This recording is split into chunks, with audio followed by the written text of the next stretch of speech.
நாங்கள் வந்து யூஜிடிஆர்பி வந்து நேரடி நியமன தேர்வு வந்து பிப்ரவரி 4ஆம் தேதி வந்து எழுதியிருக்கிறோம். அது மே மாதம் விட்டாங்க.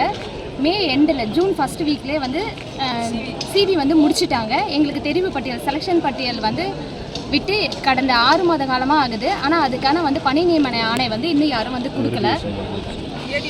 ஏடபிள்யூ எங்கள் கூட வந்து எக்ஸாம் எழுதி செலக்ட் ஆனவங்க வந்து ஏடிடபிள்யூ வந்து போன மந்தே வந்து ஜாபில் வந்து ஆர்டர் வாங்கிட்டாங்க, பணியில் வந்து சேர்ந்துட்டாங்க. செக் கார்பரேஷன் முடிச்சுட்டாங்க. அந்த எம்பிசி டிஎன்சி அந்த டிபார்ட்மெண்ட்டும் வந்து கலந்தாய்வு உங்களுக்கு முடிச்சாச்சு. அவங்களுக்கு பணியில் வந்து சேர போகிறாங்க. ஆனால் எங்களுக்கு டிஎஸ்சி பள்ளிக்கல்வித்துறையில் சேர்ந்த எங்களுக்கு மட்டும் இன்னும் வந்து பணியாணை வந்து வழங்க எந்த ஒரு நடவடிக்கையுமே எடுக்காமல் இருக்கிறாங்க.